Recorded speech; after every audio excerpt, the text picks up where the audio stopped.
بسم اللہ الرحمن الرحیم الحمد للہ رب العالمین بارئ الخلائق اجمعین والعاقبۃ لأہل التقوی والیقین الصلاۃ والسلام علی سید الانبیاء والمرسلین سیدنا و مولانا ابی القاسم محمد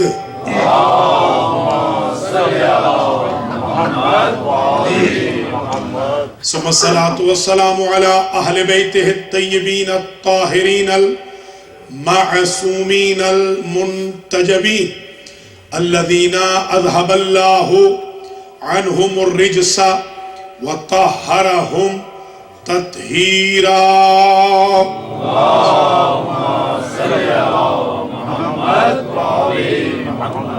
سیما بقیت اللہ المنتظر امام زماننا ھذا روحی و ارواح العالمین لتراب مقدمہ الفدا عجل اللہ تعالی فرجہ الشریف واللعنة الدائمة الباقية على أعدائهم أجمعين من يوم ظلمهم إلى قيام يوم الدين أما بعد فقد قال إمامنا وسيدنا ومولانا علي بن الحسين زین العابدین سید الساجدین السجاد والعابد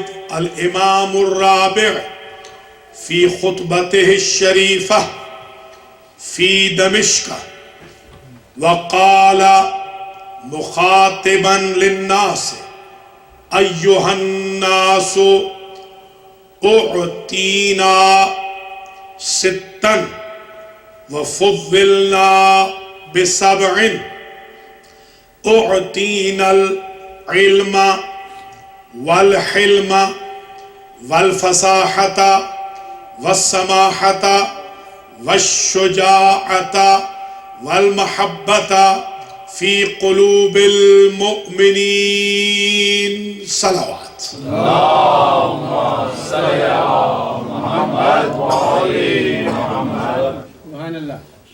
جناب حجج اسلام ثقات الدین حضرت مولانا ڈاکٹر سراج الحسن عابدی صاحب قبلہ و حضرت مولانا شیخ نعمت علی صدو صاحب قبلہ قمی و جناب شاہد بلتستانی صاحب و ذاکرین حسین عزاداران سید الشہداء پرسداران شہداء کربلا شیعیان علی ابن ابی طالب مومنین و مومنات شاہ نجف امام بارگاہ میں آج الیگزینڈریا میں 1434 ہجری کے اس سلسلہ مجالس کی یہ تیسری مجلس ہے جس سے میں خطاب کر رہا ہوں اور میں نے جیسے عرض کیا تھا آج کا ہمارا خطاب بلاغت امام سجاد علیہ السلام کے بارے میں ہوگا.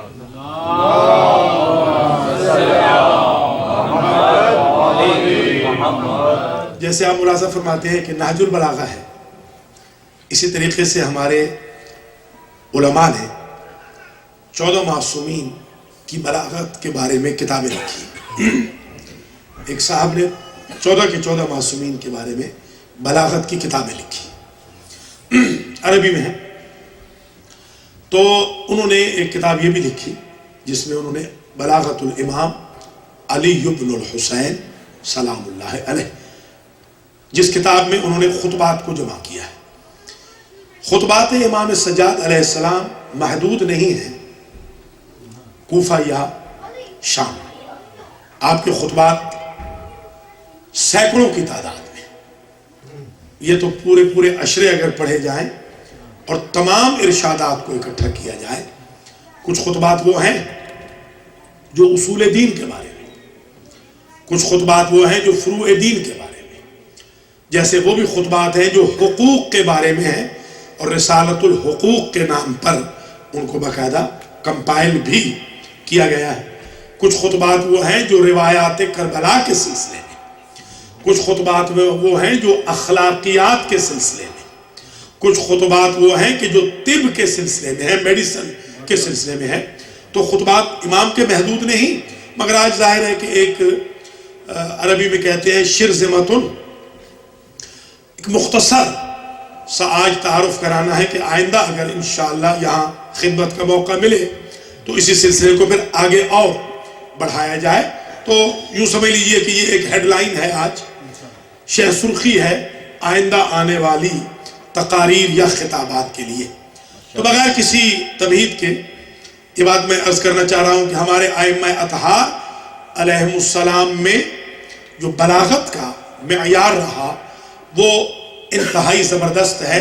یعنی اگر ان کے ہاں سرکمسٹانسز ان کے ماحول کے مطابق ہوں، استوار ہوں، تب بھی ان کی گفتگو ایسی ہی ہوتی ہے، اور اگر حالات خراب بھی کیوں نہ ہوں تو ائمہ کی بلاغت میں کوئی فرق نہیں آتا، بلکہ معصومین کی بلاغت میں کوئی فرق نہیں آتا، جو غصے کی وجہ سے یا گریف کی وجہ سے یا غم رنج و الم کی وجہ سے الفاظ کو چینج کریں وہ امت ہوتی ہے۔ جو اہل بیت ہوتے ہیں ان کے حالات چینج ہوتے ہیں، ان کے طرز تخاطب میں فرق نہیں آتا۔ لہذا آپ ذرا ملاحظہ فرما لیجیے، مثلا جو درس جناب فاطمہ الزہرا سلام اللہ علیہا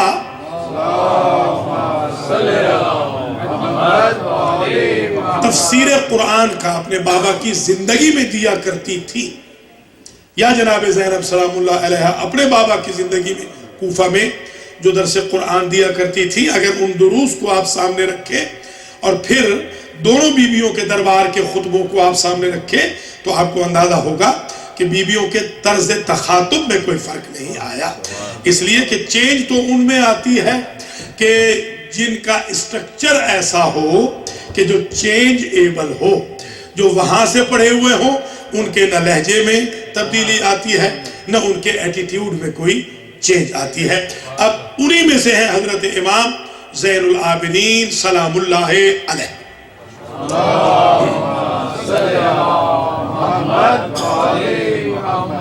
کل جہاں سے میں نے تقریر چھوڑی تھی وہیں سے آج شروع کر رہا ہوں کہ امام علیہ السلام نے وہ جو منبر پر آ کر بنی امیہ کا پیڈ خطیب بنی امیہ کے فضائل بیان کر رہا تھا، اس کو سرکار نے کیا جملہ کہا، ایک سنٹنس کل کہا تھا، آج ذرا مکمل وہ سن لیجئے کہ آپ نے کیا فرمایا۔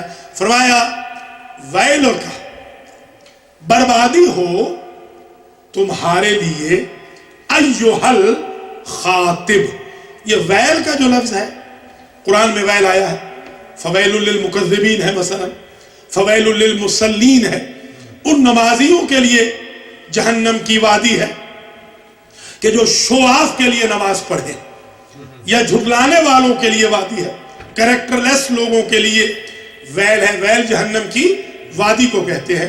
فرزند رسول فرما رہے ہیں ویلوں کا، وہاں ہے ویل لل، دیکھیے یہ فرق دیکھیا، فویل لل اور وہ جہنم کی وادی ہے ان کے لیے، یہ لام ہے، یہاں لام کو امام نے ذکر نہیں فرمایا، مضاف الیہ کے ذریعے ایک پیغام دے دیا ہے، ویلوں کا جہنم تمہاری ہو گئی، تم جہنم کے ہو گئے جب تم نے جسارت اہل بیت کر لی۔ یعنی جو شخص بنی امیہ کے فضائل پڑھے اسے انتظار نہیں کرنا کہ قیامت کے دن جہنم میں جائے گا، یہی جہنم ہے اس کے لیے۔ اس مومنٹ جب اس نے فضائل دشمنان اہل بیت کو پڑھنا شروع کیا ہے، جہنم اس کی ہو گئی اور وہ جہنم کا ہو گیا۔ یہ پہلا فقرہ ہے امام علیہ السلام کا، مضاف الیہ میں امام نے ایک بہت بڑا مسئلہ حل کر دیا۔ ایھا الخاطب، اس کا میں ذکر کر چکا ہوں، فرماتے ہیں اشتریت مرضات المخلوق بسخط الرب، تو نے بہت گھاٹے کا سودا کیا. امام کی بلاغت دیکھیے. تو نے مخلوق کو خوش کیا ہے، مرضات مخلوق کی خاطر غضب رب کو دعوت دی ہے. تو نے چاہا ہے کہ لوگ راضی ہو جائیں، لوگوں کو راضی کرتے کرتے تم خدا کو ناراض کر گئے. امام علیہ السلام نے ایک بہت بڑا مسئلہ آپ کے لیے بھی حل کر دیا کہ آپ لوگوں کو راضی کرنے کی کوشش نہ کیجئے گا، رب کو راضی کیجئے گا، وہ لوگوں کو بھی راضی کر دے گا، خود بھی راضی ہو جائے گا. بندوں کو راضی کرنے جائیں گے، نہ بندے راضی ہوں گے نہ خدا راضی ہوگا.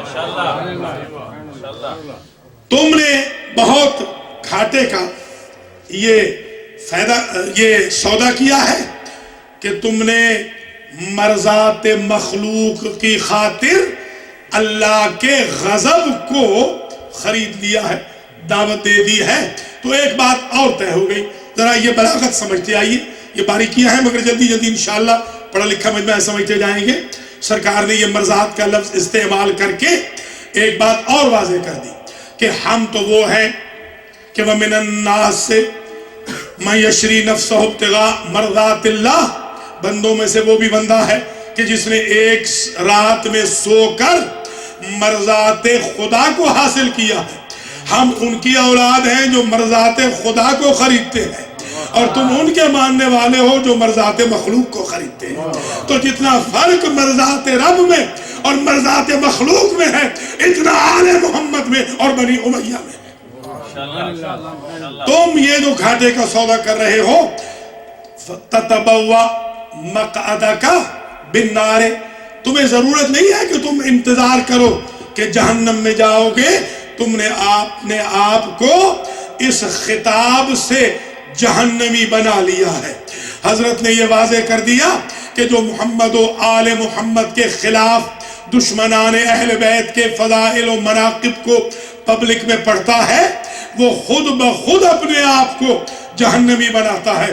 خدا کو ضرورت نہیں ہے اسے جہنمی بنانے کی، اس نے خود اپنے آپ کو جہنمی بنایا ہے. گویا دشمنان آل محمد کے فضائل کا پڑھنا سرٹیفائیڈ جہنمی ہونے کی دلیل. لہذا یہاں پر امام علیہ السلام نے اس کو یہ سرٹیفکیٹ بھی عنایت فرما دیا. اس کے بعد فتوجہ الامام الی یزید، امام نے رخ کیا یزید کی طرف اور کہا اے یزید اذن لی ان اسعد علی حوضہ الاعواد، مجھے بھی اجازت ہو، میں بھی چاہتا ہوں کہ اب تمہارا خطیب تو بول چکا، تمہارا خاطب تو بول چکا، اب مجھے بھی اجازت چاہیے کہ میں ان لکڑیوں پہ بیٹھوں. توجہ رہے، امام فرماتے ہیں میں ان لکڑیوں پہ بیٹھوں. وَأَتَكَلَّمُ بِهِ كَلِمَاتُ اللَّهِ فِيهَا رِضَا وَلِهَٰؤُلَاءِ أَجْرٌ وَثَوَابٌ، اور ان لکڑیوں پہ بیٹھ کے میں اپنی طرف سے کوئی گفتگو نہیں کروں گا، میں اللہ کے کلمات پڑھوں گا. ایک مسئلہ اور امام نے وضاحت کر دی. امام میں اور دوسروں میں فرق یہ ہے، لوگ اپنی مرضی سے بولتے ہیں، امام جو بولتا ہے کلمات الہی بنتے جاتے ہیں.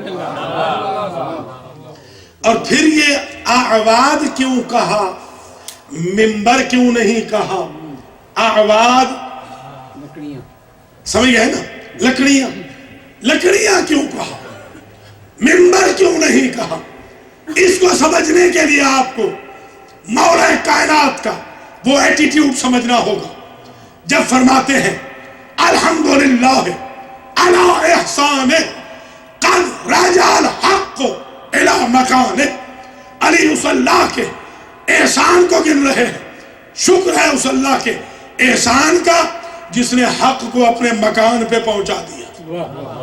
جب علی بیٹھتے ہیں آخری سیڑھی پر منبر کی تو نجوہ شروع ہوتا. لوگ کہتے ہیں کہ جو پہلے صاحب آئے تھے انہوں نے حضور کا احترام کیا تھا، وہ ایک سیڑھی چھوڑ کے نیچے بیٹھے تھے. جو دوسرے آئے تھے انہوں نے ایک اور چھوڑ دی تھی، جو تیسرے آئے تھے انہوں نے ایک اور چھوڑ دی تھی. مگر علی نے خیال ہی نہیں رکھا کہ نہ پہلے کا نہ دوسرے کا نہ تیسرے کا، وہاں بیٹھ گئے کہ جہاں پر حضور بیٹھتے تھے. تو جب یہ نجوا شروع ہوا تو حضرت نے انگڑائی لے کے جب جملہ کہا ما هذه الآوات وذات قدمی ہاتین علی کتف رسول اللہ. ان لکڑیوں کی کیا حیثیت ہے؟ علی تو وہ ہے جس کے قدم دوش رسالت میں آ چکے ہیں. تو لکڑیاں جد نے بھی کہی، توجہ رہے، لکڑیاں پوتے نے بھی کہی. علی نے مدینہ میں لکڑی کہا، لکڑیاں کہا ممبر کو. زین العابدین نے شام میں لکڑیاں کہا. ایک بات سمجھ میں آ گئی، جس ممبر پہ حق بیٹھے، حق والا بیٹھے، وہ تو ممبر ہوتا ہے، اور جہاں باطل بیٹھتا رہے وہ صرف لکڑیاں ہوتی ہیں، ممبر نہیں ہوتا.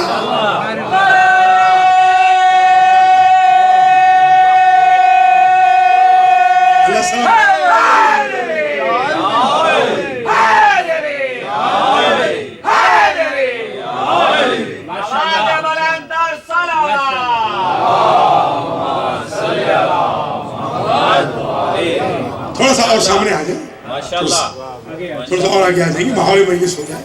ابھی لوگ آتے ہی ہیں، لوگ پرانے ٹائم سے آئیں گے. تو آپ نے ملاحظہ فرمایا یہ امام علیہ السلام، دیکھیے عجیب، جو پہلے نے کہا وہی چوتھا فرما رہا. یہ عجیب منظر فکر ہے. آپ بلاغت دیکھیں، بلاغت چینج نہیں ہو رہی، لہجہ نہیں بدل رہا، سرکمسٹانسز بدل رہے، مگر لہجہ وہی استعمال ہو رہا. ایزن لی الاسادہ علی ہذہ الاعوا فاتکلم بہی کلمات اللہ. مجھے بھی بیٹھنے دے ان لکڑیوں پر، اور میں ان لکڑیوں پہ بیٹھ کر کلمات اللہ بیان کروں، اللہ کے کلمات بیان کروں. کسی کو یہ تو جرأت نہ ہوئی کہ کوئی یہ کہتا کہ وما ينطق عن الهوى ان هو الا وحی یوحى وما رمیت اذ رمیت. یہ تو نبی کا شیوا تھا، آپ نبی تو ہے نہیں. آپ کی زبان سے نکلنے والے جملے کلمات اللہ کیسے بنیں گے؟ اس لیے کہ کوئی کہتا تو مولا فرماتے اسی لیے تو ہمارے جد کہہ کے گئے اولنا محمد، اوسطنا محمد، آخرنا محمد، کلنا محمد.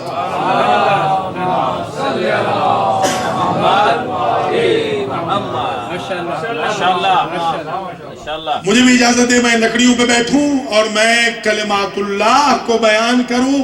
فیہا رضا، وہ کلمات جن میں اللہ کی رضا. وَلِهَٰؤُلَاءِ فِيهَا أَجْرٌ وَثَوَابٌ. اب تک تو جو گفتگو ہو رہی تھی وہ عذاب والی تھی، اب ذرا ثواب والی گفتگو بھی کرنے دیں. امام نے دربار میں واضح کر دیا کہ جب آل محمد کے فضائل نہ ہو، دشمنوں کے فضائل ہو تو وہ عذاب ہوتا ہے، آل محمد کے فضائل ہو تو وہ ثواب ہوتا ہے.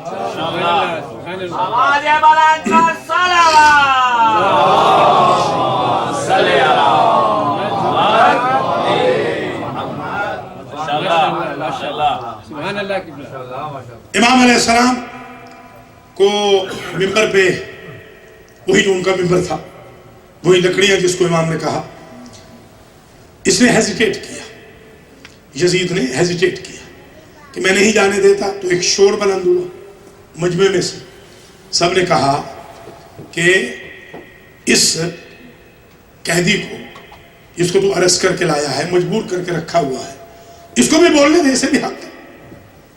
تو پبلک کے پریشر پر یزید مجبور ہوا، اور مجبور ہو کر اس نے اجازت دی کہ بیمار کربلا جائیں اور لکڑیوں پہ بیٹھ کر کلمات اللہ کو بیان فرمائیں. جب سرکار ممبر پہ تشریف لائے تو آپ نے پہلا پیراگراف، اب یہ پیراگراف شروع ہو رہے ہیں. پہلا پیراگراف ارشاد فرمایا، ایھا الناس، اے لوگو، اعطینا ستا وفضلنا بسبع. ہمیں اللہ نے، اللہ کی طرف سے ہمیں 6 چیزیں ایسی دی گئی ہیں جو کسی اور کو نہیں دی گئی، اور ہماری 7 فضیلتیں ایسی ہیں کہ جو کسی خاندان میں نہیں آئی. یہ سمجھ رہے ہیں یا نہیں؟ پھر سرکار اب وضاحت فرما رہے ہیں. ایک ہوتا ہے اجمال، ایک ہوتی ہے تفصیل. اجمال یہ ہوتا ہے کہ آپ کہیں آج میں بلاغت امام سجاد پہ گفتگو کروں گا. تفصیل یہ ہے کہ اس کے بعد آپ ڈیٹیل میں بیان کرتے جائیں، ایک پیراگراف دوسرا پیراگراف. اب سرکار نے یہ تو فرما دیا کہ عطا کیے گئے. دیکھیے امام کے جملوں کو ذرا غور سے سنیے گا. اعطینا، یہ بات جو آتا ہوتی ہے مولانا، یہ دو مفعولوں کو چاہتا ہے.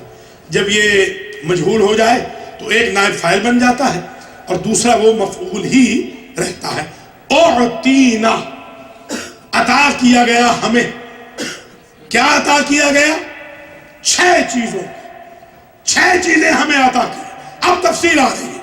اعطینا العلم والحلم والفصاحت والسماحت والشجاعت والمحبت فی قلوب المؤمنین.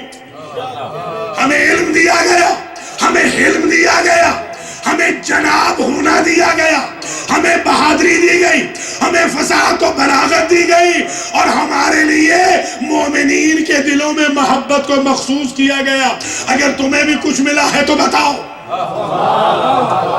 کچھ میرے نہیں آپ حضرات. یہ امام علیہ السلام نے بلاغت کے ذریعے اپنا پیغام عام کیا.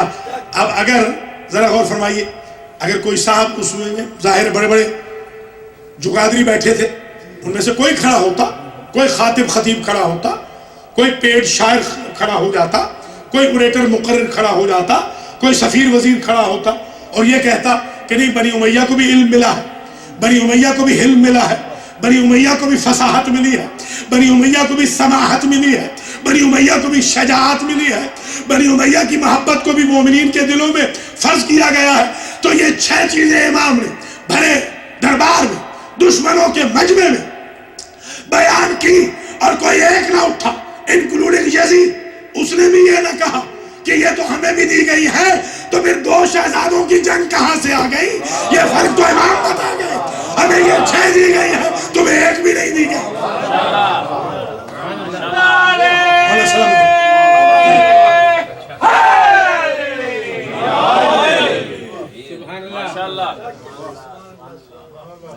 وَفُضِّلْنَا بِسَبْعٍ، اور ہمیں فضیلت دی گئی.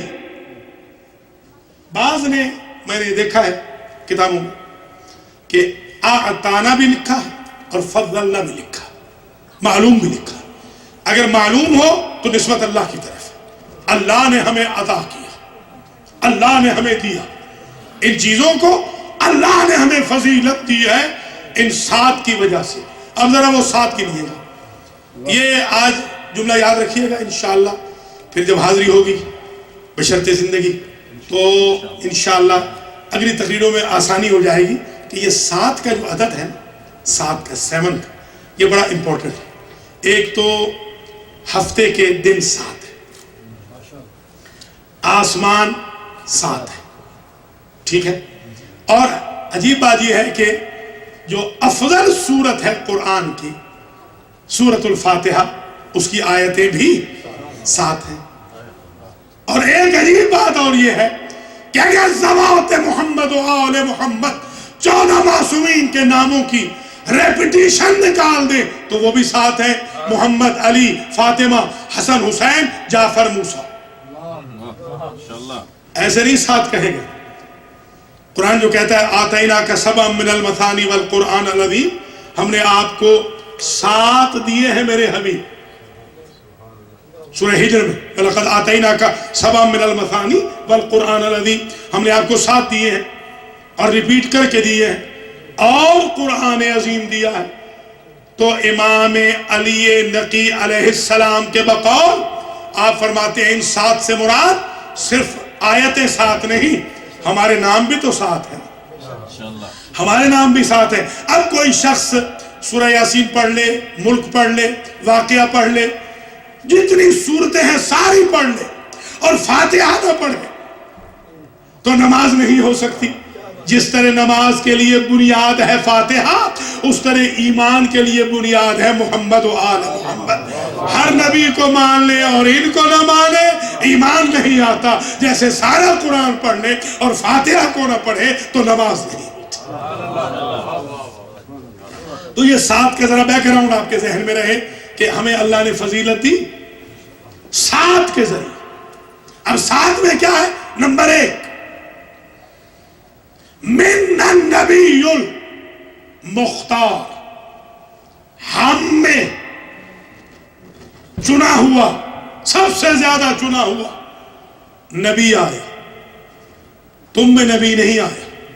دیکھیے مولا علی کا ایک جملہ ہے، جب آپ کے سب سے بڑے سیاسی حریف نے جو پراپیگنڈوں میں بڑا ماہر تھا، تو آج کل تو خیر ہماری قوم والے بھی کافی ماہر ہوتے جا رہے ہیں، ویسے وہ بہت ایکسپرٹ تھا نیگیٹو پراپیگنڈاز کے اندر. تو اس نے جب پراپیگنڈا کیا تو سرکار نے ایک جواب دیا.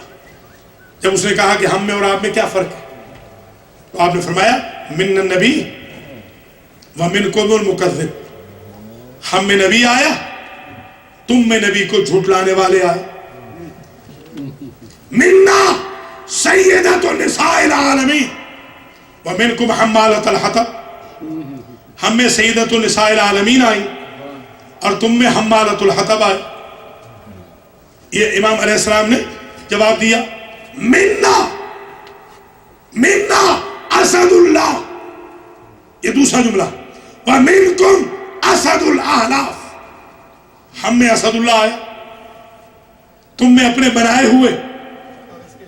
جی ہاں، یعنی جتنا فرق اللہ اور بندوں میں ہوتا ہے یہ فرق بتاتے جا رہے ہیں. اللہ کے بنائے ہوئے بندوں کے بنائے ہوئے میں اتنا ہم میں اور تم میں ہے. منا سیدہ شباب اہل الجنہ ومنکم صبیۃ النار، ہم میں وہ بچے آئے جو جوانان بہشت کے سردار ہیں اور تم میں وہ بچے آئے جو جہنمیوں سے بھی پست ہیں. یہ امام علی علیہ السلام نے اپنے سیاسی حریف کو جواب میں کہا تھا. اور اب پوتے کا لہجہ دیکھیں، بلاغت دیکھیں پوتے کی.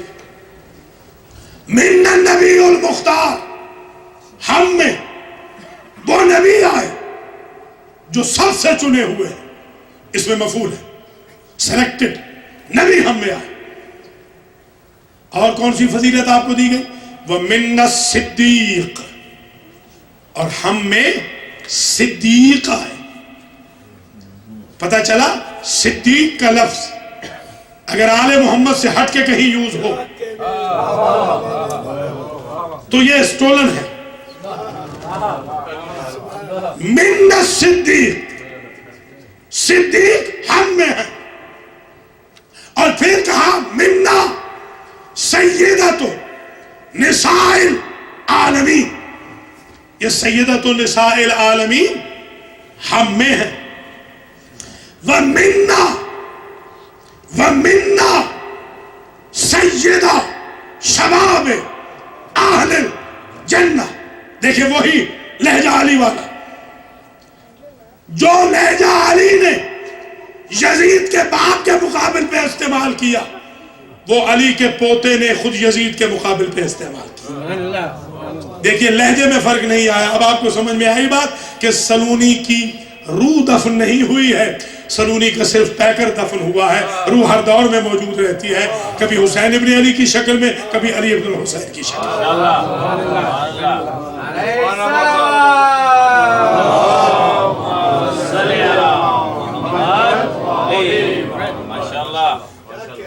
من التیار، تمہیں معلوم ہے ہم میں تیار ہے.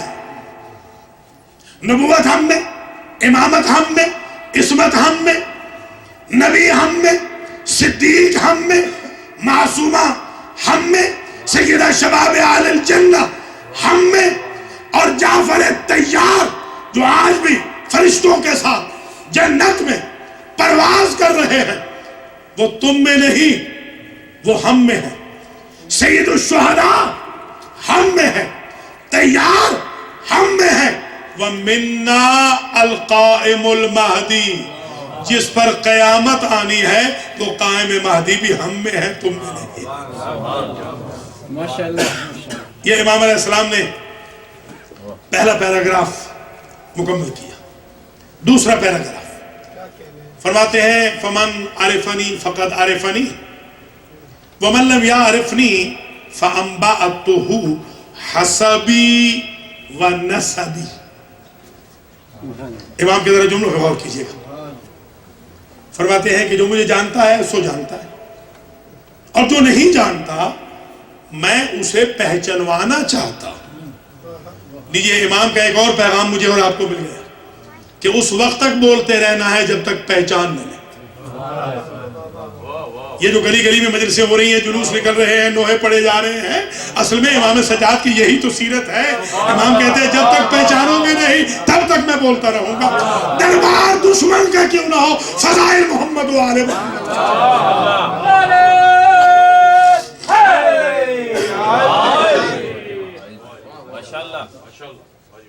جو مجھے جانتا ہے سو جانتا، جو نہیں جانتا میں اسے پہچانوا رہا ہوں. میں اس کے لیے بیان کر رہا ہوں. کیا بیان کر رہا ہوں؟ حسبی و نسبی. میں اپنا حسب بھی بیان کر رہا ہوں، میں اپنا نسب بھی بیان کر رہا ہوں. دیکھیے یہ دو لفظیں ہیں. نسب ہے نسبت سے، حسب ہے حساب سے. حساب سمجھتے ہیں اکاؤنٹ. نسب وہ ہوتا ہے جو گاڈ گفٹڈ ہو، جیسے نسبت ہے. کوئی صاحب سید ہے، کوئی غیر سید ہے، کوئی علوی ہے، کوئی قریشی ہے، کوئی ہاشمی ہے، یہ نسبت ہے. اور حسب یہ ہے کہ ان کے اکاؤنٹ میں کیا ہو. میں اپنا حسب بھی بیان کر رہا ہوں، اپنا نسب بھی بیان کر رہا ہوں. یہ جملہ بتاتا ہے کہ ہمارے حسب میں بھی بہت کچھ ہے، نسب میں بھی بہت کچھ ہے. اگر تمہارے بھی حسب و نسب میں ہے تو تم بھی بتاؤ، اپنا تعارف کراؤ. یہ امام علیہ السلام فرماتے ہیں میں اپنا حسب بھی بیان کر رہا ہوں، میں اپنا نسب بھی بیان کر رہا ہوں. میں اپنا ریلیشن بھی بتاتا ہوں، میں اپنا کریکٹر بھی بتاتا ہوں، میں اپنی تھیوری بھی بتاتا ہوں، میں اپنا پریکٹیکل بھی بتاتا ہوں، میں اپنا ماضی بھی بتاتا ہوں، میں اپنا حال بھی بتاتا ہوں، میں اپنا مستقبل بھی بتاتا ہوں، میں اپنی گفتار بھی بتاتا ہوں، میں اپنا کردار بھی بتاتا ہوں. اللہ فرمانے یہ امام علیہ السلام کے جملوں سے یہ نکلتا ہے. اور پھر سرکار نے اپنا حسب و نسب بیان کرنا یوں شروع کیا. انا ابن مکہ ومنہ وانا ابن زمزم والصفا. اے دربار والو، مکہ والے بھی ہم ہیں، صفا و مروہ والے بھی ہم ہیں، زمزم والے بھی ہم ہیں، کعبہ والے بھی ہم ہیں، حرم والے بھی ہم ہیں. مکہ والے یعنی حرم اور مکہ والے ہم ہیں، زمزم و صفا والے بھی ہم ہیں. اس کے بعد اس پیراگراف میں سرکار نے عجب یو ٹرن لیا. فرماتے ہیں انا ابن من حمل الزکاة بالرضا. میں اس کا بیٹا ہوں کہ جس نے غریبوں کے لیے زکوٰۃ اٹھانے میں کبھی آر محسوس نہیں کی، جو اپنی عبا میں ڈال کر غریبوں کو زکوٰۃ پہنچایا کرتا تھا. میں اس کا بیٹا ہوں. یہ آپ کو بھی درس دیا جا رہا ہے. آپ بڑے کیوں نہ ہو جائیں، باس بن جائیں، ملینر بن جائیں، ملٹی ملینر بن جائیں، غریبوں کی خدمت کرنے میں کبھی آر محسوس نہ کیجئے گا. آپ فرماتے ہیں میں اس کا بیٹا ہوں جس نے فخر سے زکوٰۃ مانگی. انا ابن من حمل زکاۃ بالرضا انا ابن خیر من اعتذر وارتضی. میں اس کا بیٹا ہوں، اس میں اور توجہ ہے، کہ جس سے پہلے لوگوں کو لباس پہننے کا طریقہ نہیں آتا، میرے جد نے تو لباس پہننا سکھایا ہے. اب وہ دادی کے جملے سنیں. دادی یہ کہتی ہے کہ میرے باپ کے آنے سے پہلے تم میں اور جانوروں میں کوئی فرق نہ تھا. اور پوتا دربار میں کہہ رہا ہے میرے جد نے تو تمہیں لباس پہننا سکھایا ہے، اس سے پہلے تو تم جانوروں کی طرح تھے.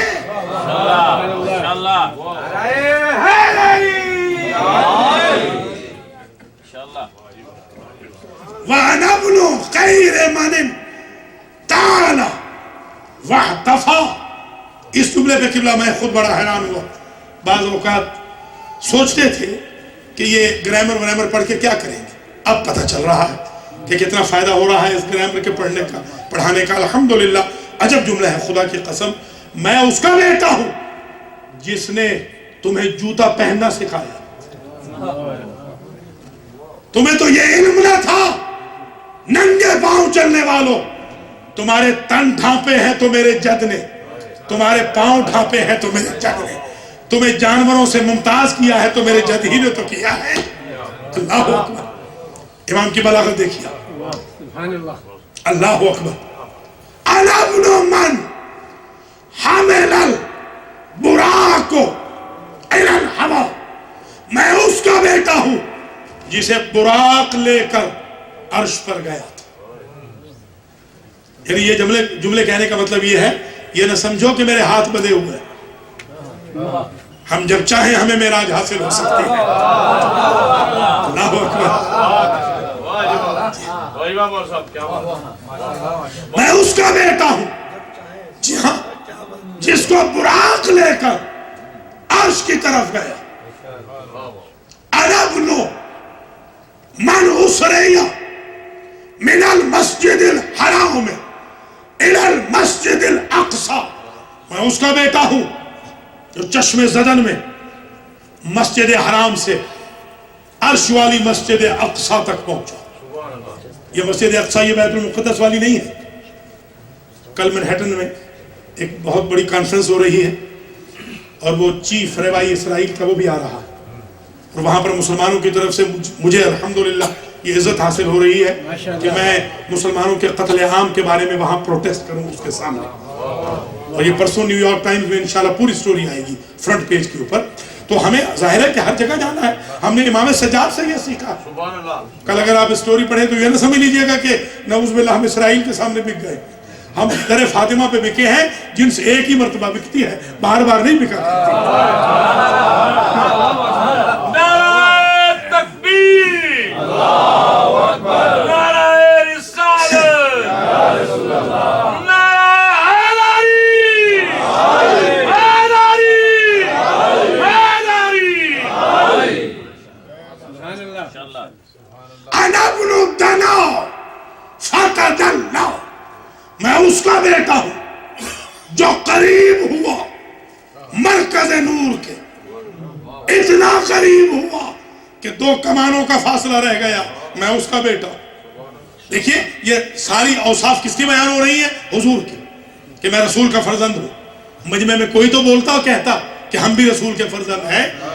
وہ جو 4 بیٹیاں لکھتے ہیں وہ بتائیں، کوئی تو اٹھتا نا، کہتا ہے کہ ہم بھی تو رشتہ دار ہیں رسول کے۔ اس کا مطلب یہ فرزند رسول کا یہ جملہ بتاتا ہے کہ کوئی اور اتنا کلوز نہیں تھا رسول کے جتنا زین العابدین۔ انا ابن من دنا فتدلّا، انا ابن من بلغ به جبریل الى السدرۃ المنتہی، میں اس کا بیٹا ہوں کہ جس کے ساتھ جبریل سدرۃ المنتہی تک پہنچا تھا۔ یہ امام علیہ السلام کی فصاحت و بلاغت دیکھیں، یعنی اب لوگوں کو یہ بھول گیا کہ باغی کے رشتہ دار آئے ہیں، یہ جلسہ شان رسالت کا جلسہ بنا دیا سید سجاد نے۔ سمجھنے کی کوشش کریں کیا کہنا سرکار کا۔ یہ فضائل بیان ہو رہے ہیں اپنے جد کے، اور پھر سرکار فرماتے ہیں انا ابن خیر من طاف وسعى، میں اس کا بیٹا ہوں کہ جس سے بہتر کسی نے طواف نہیں کیا اور جس سے بہتر کسی نے صفا و مروہ کی سعی نہیں کی۔ کوئی تم میں ہے تو بتائے کہ میرے جد کی طرح کسی نے طواف کیا ہو یا میرے جد کی طرح کسی نے سعی کی ہو۔ وَأَنَا ابْنُ خَيْرِ مَنْ حَجَّ وَلَبَّ، میں اس کا بیٹا ہوں کہ جس سے بہتر کسی نے حج نہیں کیا، میں اس کا بیٹا ہوں جس سے بہتر کسی نے تلبیہ نہیں کہا، لبیک اللہم لبیک۔ تم کہتے ہو تمہیں جواب نہیں ملتا، میرے جد کہتے تھے ادھر سے جواب بھی آتا تھا۔ یہ خطبہ ہے امام سجاد علیہ السلام کا، اس کے اقتباسات میں آپ کی خدمت میں جلدی جلدی پڑھ رہا ہوں تاکہ میں اس منزل تک آپ کو پہنچا دوں جہاں میں آج کی حد تک جانا چاہ رہا ہوں۔ سارا خطبہ تو خیر کم از کم 4 مجالس کا ہے، صرف ایک خطبہ۔ آج میں 5 پیراگراف چاہ رہا ہوں کہ جلدی جلدی آپ کی خدمت میں عرض کر دوں۔ تو یہ جو اس وقت پیراگراف چل رہا ہے یہ اس پیراگراف کے آخری جملے جس میں سرکار فرماتے ہیں انا ابن من ضرب انا ابن من ضرب خراتیم الخلق، میں اس کا بیٹا ہوں کہ جس نے اس وقت تک جنگ کی حتی قالوا لا الہ الا اللہ، اس وقت تک وہ جنگ کرتا رہا جب تک کہ انہوں نے دشمنوں نے لا الہ الا اللہ نہیں پڑھا، جب تک کلمہ توحید نہیں پڑھا تب تک وہ جنگ کرتا رہا، میں اس کا بیٹا ہوں۔ اب حضور نے تو جنگ کی نہیں، بتائیے پھر کس کے فضائل بیان ہو رہے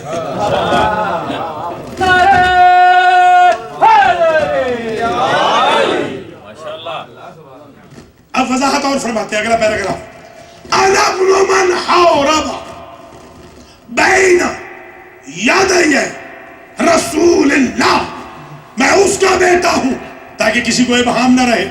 دیکھیے ایک ہوتا ہے ابہام، یہ ابہام کہ ہو سکتا ہے کوئی سمجھے کہ کس کے فضائل تھے، اب کلیئر کٹ کلیئر میں سے، میں اس کا بیٹا ہوں جس نے رسول کے سامنے جنگ کی دشمنوں سے۔ کیسے جنگ کی؟ بالسیفین، جنگ کی دو تلواروں سے، ایک اپنی تلوار ایک اللہ کی تلوار۔ اللہ اکبر، سمجھ رہے یا نہیں؟ دو تلواروں سے جنگ کی۔ وَتَعَانَا بِالرُّمْحَيْنِ، میں اس کا بیٹا ہوں جو دو نیزوں سے لڑا۔ کوئی سمجھ رہے ہیں آپ حضرات؟ دو نیزوں سے لڑا۔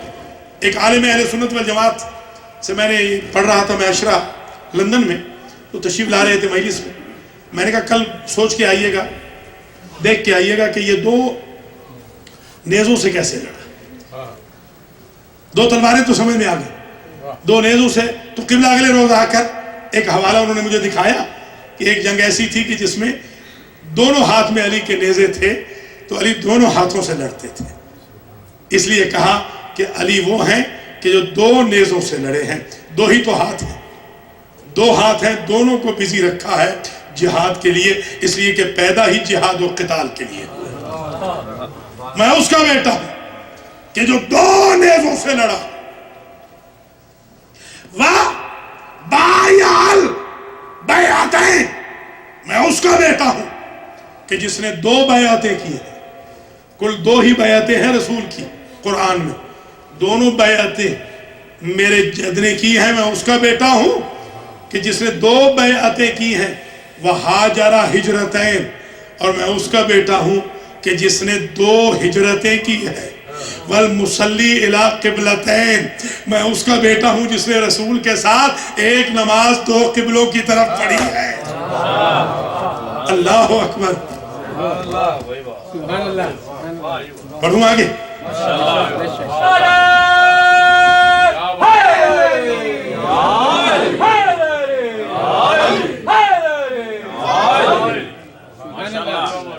انا ابن من حارب ببدر وحنین، قبلہ یہ ظاہر اشعار تو ہے نہیں، اس کو کہتے ہیں علم معانی بیان اور یہ ڈیکوریشن کا جو علم ہوتا ہے بدیع کا، اس کو کہتے ہیں سجع، سین جیم عین۔ یہ آپ کے لیے عرض کر رہا ہوں، مولانا حضرات تو جانتے ہیں۔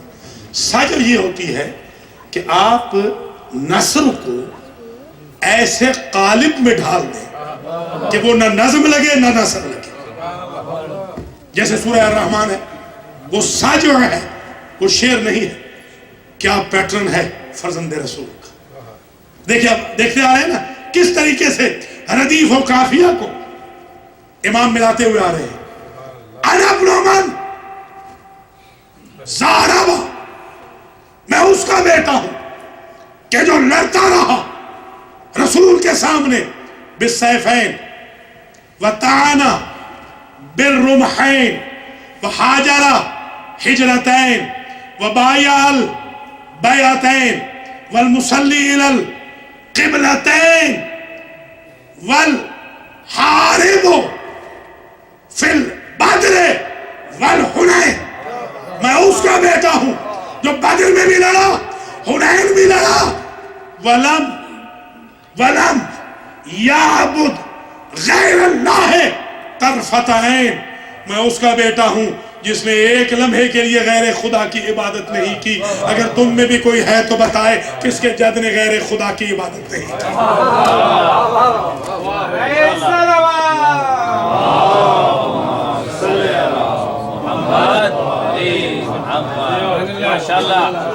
امام زمانہ بلند در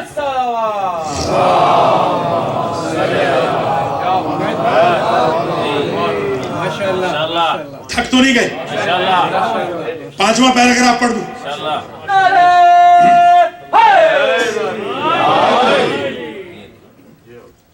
پانچواں پیراگراف سرکار فرماتے ہیں انا ابن صالح المؤمنین ووارث النبیین وقامع الملحدین ویعصوب المسلمین ونور المجاہدین وتاج البکائین واصبر الصابرین وافضل القائمین من آل طٰ و یاسین.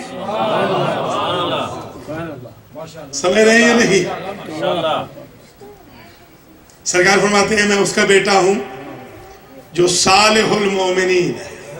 سبحان اللہ. یہ قرآن کے جملے ہیں کہ جبریل سے پہلے وصالح المؤمنین، اے میرے حبیب آپ کی مدد کریں گے کون؟ صالح المؤمنین. والملائکۃ بعد ذلک ظہیر.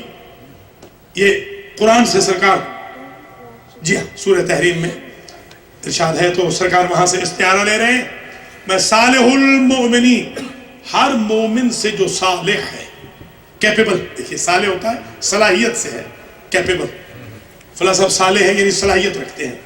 مومنین میں سے سب سے بڑے صلاحیت والے کو کہتے ہیں صالح المؤمنین.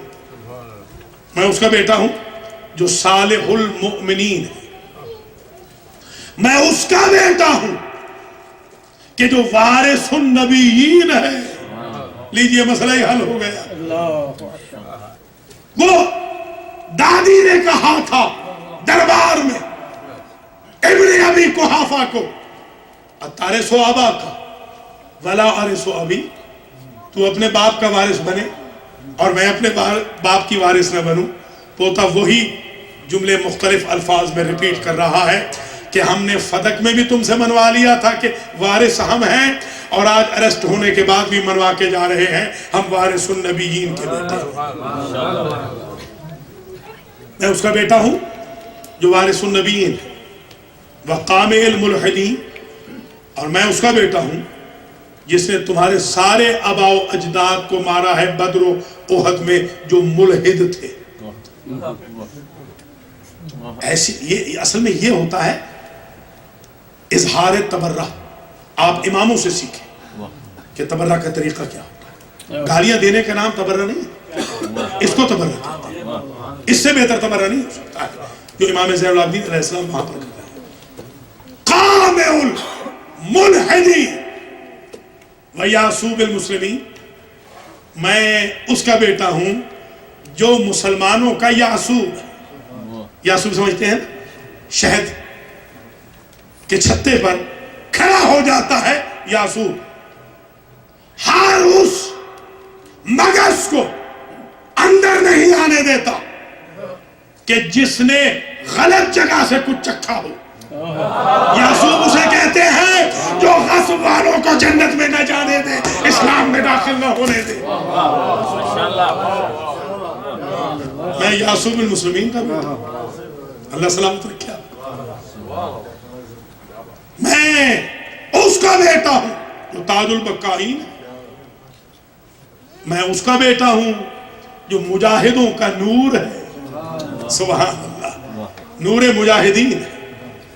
میں اصبر صابرین کا بیٹا ہوں جس سے بڑا کوئی صابر تاریخ میں گزرا ہی نہیں. میں اس کا بیٹا ہوں. اصبر الصابرین کا میں بیٹا ہوں. اور میں اس کا بیٹا ہوں جو افضل القائمین ہے. جتنے قائم ہیں دنیا میں ان سب میں سے افضل کا نام ہے علی ابن ابی طالب. افضل القائمین کا بیٹا. کہاں؟ من آل طٰہٰ و یاسین، جو آل طٰہٰ اور یاسین سے، یعنی حضور کی آل سے، حضور کے القاب بیان کر کے اپنا حسب و نسب سرکار بیان کر رہے ہیں. اور آخری سنٹینس یہاں پر یہ پیراگراف ختم ہو رہا ہے. انا ابن المؤید بجبریل والمنصور بمیکائیل، میں اس کا بیٹا ہوں کہ جس کو جبریل کی سپورٹ حاصل تھی اور میکائیل کی نصرت حاصل تھی. ہم نے تو بتا دیا ہے ہم تو فرشتوں والے ہیں، تم بھی تو شیطانوں کے نام گنوا دو. اللہ اکبر. اب ظاہر ہے کہ وقت کے دامن میں اتنی ہی گنجائش ہے. الحمدللہ میں جو سوچ کے آیا تھا پورا 100% آپ کی خدمت میں حافظے کی مدد سے پڑھ دیا. میں شکر گزار ہوں قبلہ کعبہ جناب مولانا ڈاکٹر سراج الحسن عابدی صاحب کا، انوار صاحب کو بھی، جعفری صاحب کا، اور تمام بھائیوں کا، بہنوں کا، جنہوں نے مجھے عزت بخشی ہے. آئندہ بھی امیدوار ہوں کہ مجھ فقیر کو آپ یہ عزت دیتے رہیں تاکہ ہم آپ کی خدمت میں اپنا ریسرچ ورک پیش کرتے رہیں اور داد تحسین اس بات کی لیں کہ ان سے وفا کر رہے ہیں جنہوں نے خدا سے وفا کی.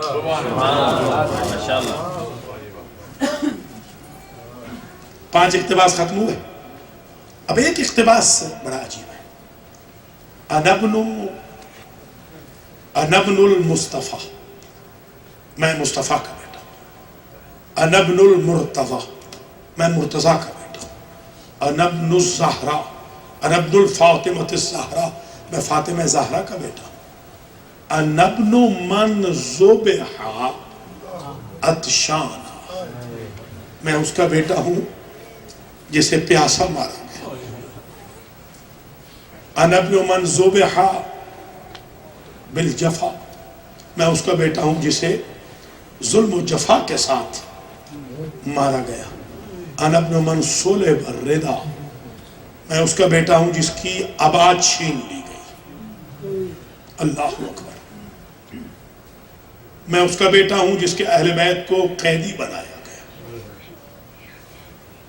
امام علیہ السلام نے ہمیں ایک طریقہ بتا دیا مجلس کا کہ دربار یزید کا کیوں نہ ہو، فضائل بھی پڑھو اور مصائب بھی پڑھو. اور آج مجھے طویل زحمت نہیں دینی، 2 روایتیں آج پیش کرنی ہے دربار کی، کیونکہ اب یہ دربار کے دن شروع ہو رہے ہیں. غرۃ السفر میں ایک روایت تو یہ ہے کہ جس زندان میں آل محمد کو رکھا گیا تھا اس کی چھت نہیں تھی. باہر سے گزرنے والا بڑے آرام کے ساتھ اندر والوں کے حالات سے خبردار ہو سکتا تھا. ایک شخص ہے، اس کا نام ہے عبداللہ ابن سعید. یہ کہتا ہے مومن تھا، محب تھا.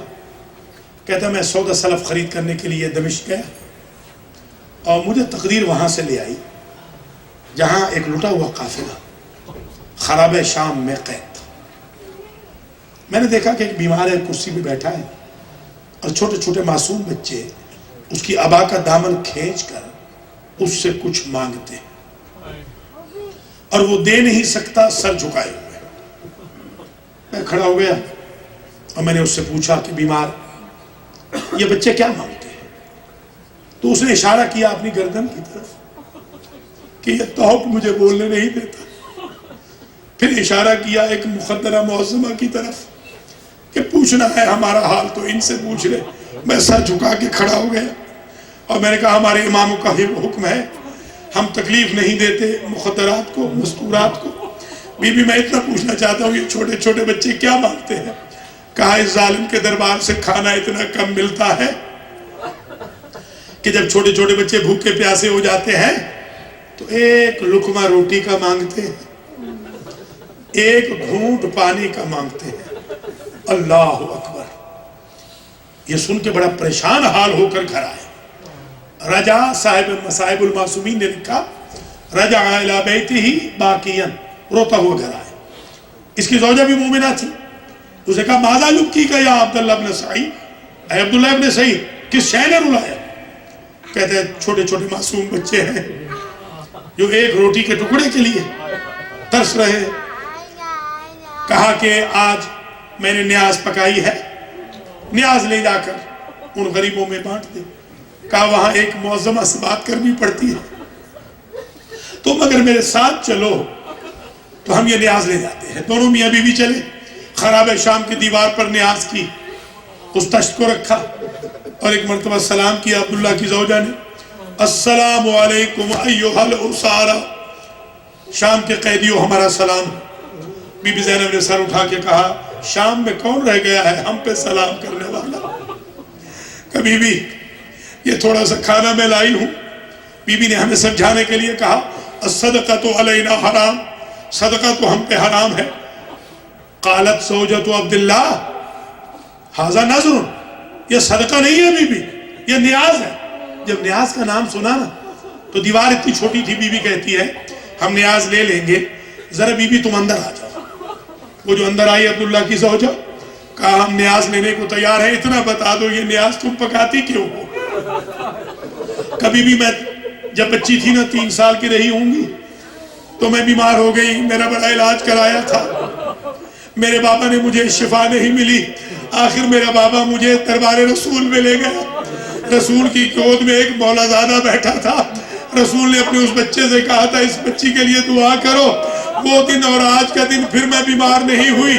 جب میرا بابا دنیا سے جانے لگا میرے بابا نے کہا تھا بیٹی جب تک زندہ رہنا اپنے اس مولا زادے کے نام کی نیاز پکانا، غریبوں میں بانٹنا، مسکینوں میں بانٹنا، اور سب سے کہنا غریبوں، یتیموں، مسکینوں یہ نیاز کھا لو، میرے مولا زادے کی زندگی کی دعا کرو. اب زینب سے رہا نہ گیا. بی بی کہتی ہے بتا سکتی ہو تمہارے مولا زادے کا نام کیا ہے؟ اس نے کہا حسین ابن علی. بی بی کا ماتھا زمین زندان شام پہ جا لگا. اے بی بی آج کے بعد نیاز ضرور پکانا مگر حسین کی زندگی کی دعا نہ کرانا. قد قتل الحسین بارض کربلا. آخری جملہ، ایک جملے کی اور زحمت ہے، بس مجلس قبول ہے انشاءاللہ. اللہ سوائے غم آل محمد کے کسی غم میں نہ رلائے. ایک کا ایک جملہ اور سنتے، اور یہ جملہ ہے وہی زندان کا. ہند جو زوجہ یزید ہے اس کو خبر ملی کہ قیدی کی بہنیں آئی، قیدی کا خاندان آیا ہے، باغی کا خاندان قید ہو کے آیا ہے. تو اس کو کہا گیا کہ تم شہزادی ہو، چلو معائنے پہ چلو. پہلے اس کی کرسی رکھی گئی، پھر کنیزوں کے جھرمٹ میں ہند چلی قیدیوں کا معائنہ کر. دور سے آتا ہوا جو جناب ام کلثوم نے ہند کو دیکھا تو اپنی بہن کے کندھے پہ ہاتھ رکھ کے کہتی ہے بہن زینب یہ وہی ہند تو نہیں جسے آپ نے قرآن پڑھایا تھا؟ ہمارے گھر میں خادمہ رہی تھی، میں نے بھی اس کی تعلیم و تربیت کا اہتمام کیا تھا.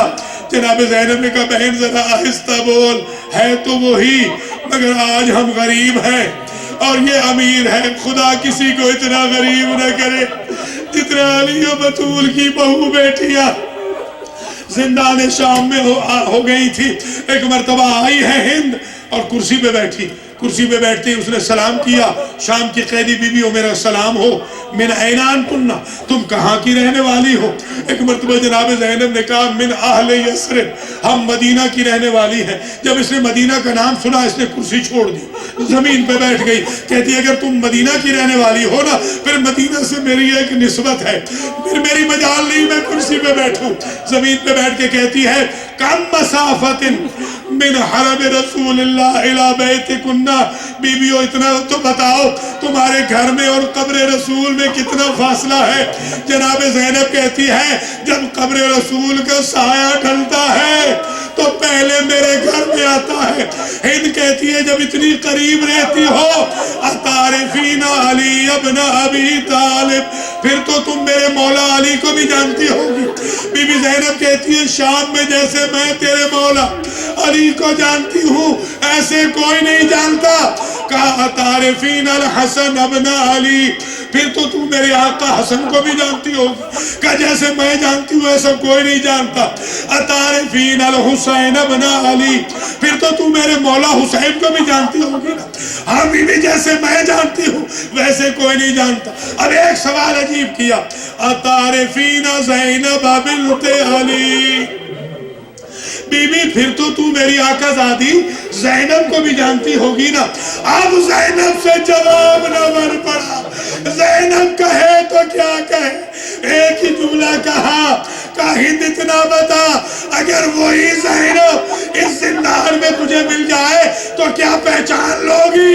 ایک مرتبہ مدت کے پریشان بالوں کو جھٹکا دیا کہ ہند پہچان, انا زینب بنت علی, میں زینب ہوں. ایک مرتبہ قدموں پہ گر گئی. ہند نے کہا بی بی باقی تفصیلات بعد میں پوچھوں گی, صرف اتنا بتا جب تجھے رسیاں پہنائی گئی ام البنین کا بیٹا عباس کہاں گیا تھا؟ کہا عباس مارا گیا, میرے بھائی مارے گئے, میرے بھتیجے مارے گئے. ہند وہاں سے دوڑتی ہوئی آئی ہے دربار میں جہاں تخت پہ یزید بیٹھا تھا. ہند نے آ کر کہا لعنک اللہ یا یزید انک قد قتلت ابن بنت رسول اللہ, تجھے حیا نہیں آتی, تو نے رسول کا بیٹا مار دیا. راستے میں ہند کی چادر گر گئی, اس نے اپنی عبا اتاری. یزید نے کہا شریف زادیاں درباروں میں بغیر چادروں کے نہیں آتی.